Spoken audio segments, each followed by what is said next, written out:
So I'm going to share with you here a really cool design technique using basic shapes, layers, and blending modes. It's a really interesting effect. So first thing I need to do is right here in this image I'm going to create a new layer, and we're going to go over here and get our selection marquee tool, and right over here around the eye area I'm just going to draw a box, and holding down my shift key I'm just going to go anywhere on this image, trying to keep it in the vicinity of the face though, and I'm just going to draw some arbitrary boxes just anywhere on this layout. Maybe a small one there, maybe there's a square here, about like that. And with that layer, that new layer active, I'm going to bring up my swatches palette, and I'm going to use varying shades of gray to build this design. So in this particular one I'm going to go with relatively neutral gray, about 50%, and using my Alt Backspace or Option Delete, just fill that layer and deselect, and then we'll create a new layer. Let's click on that new layer right there, and with that same marquee selection tool, just going to start drawing more shapes in here, and holding down that shift key we'll add some more. And you can see what I'm doing here is actually building these shapes around the face, because that's the main focus of our image here, of course. And I'm purposely overlapping where some of these boxes are appearing, and you'll see why in a minute, and it has an interesting effect when we're done. So I've got a few boxes there. Let's put one right about in the middle here. Actually, let's make it a long one. I like that. And with these I'm going to use a relatively lighter shade of gray. Let's do that. And then again we'll create a new layer, and with that selection marquee we'll just draw some more boxes here. Maybe draw a big one there,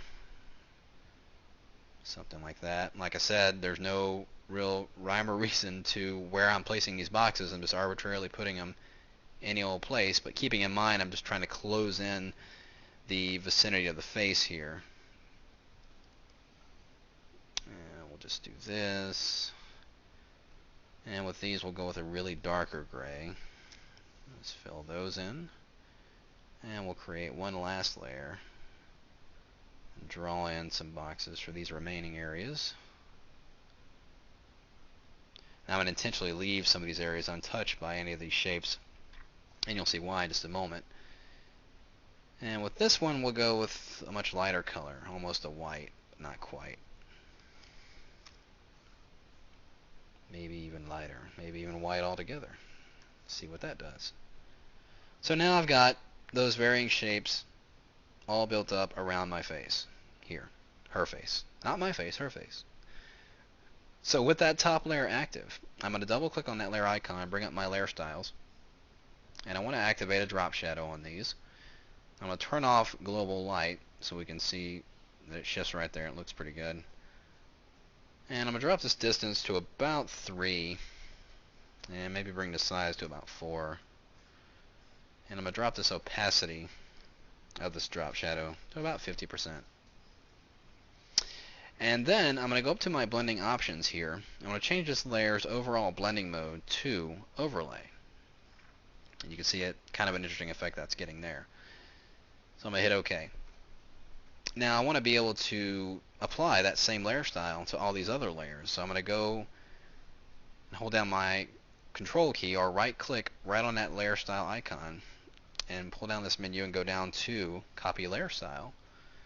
I'm going to click on this layer, I'm going to hold down my shift key and select all the other layers I want to apply it to, and just anywhere in this blank area of any one of these layers, hold down the control key or right click and go down to paste layer style.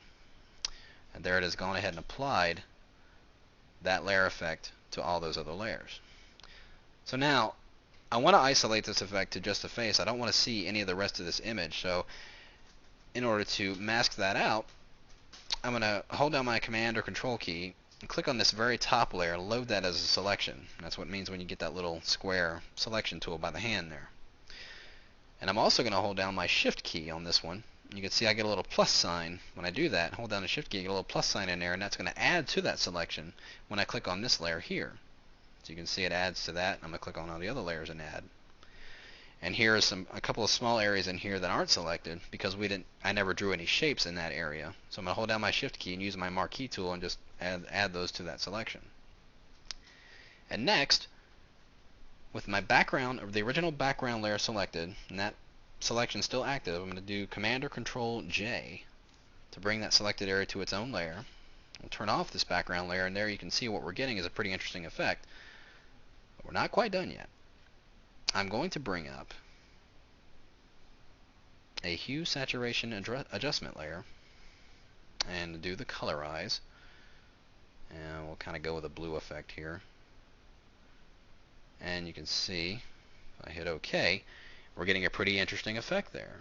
Now this white looks like it might be a little harsh, so I could simply drop its opacity down and make it a little less intense, or I could turn it off altogether, and there you can see we're actually yielding a pretty interesting effect. So by doing this all on separate layers in varying shades of gray with different blending modes, I have a greater degree of control of how I can control the intensity of this design by turning off and turning on layers, dropping the opacity of them, really changing the intensity altogether. So it gives me a good deal of control, and it yields a really interesting effect, like as if it were built up of several different shapes. So, and if I even really wanted to, I could go into that hue saturation adjustment layer and change the color. So I have a lot of control over this design aspect, even though as complex as it might look. I've got really simple control over it, how it looks in the end. So as you can see, with some experimentation, it's a really interesting effect. And if I just add a white background here so you can see the finished product, really quite simple. Give it a try, and we'll see you next time.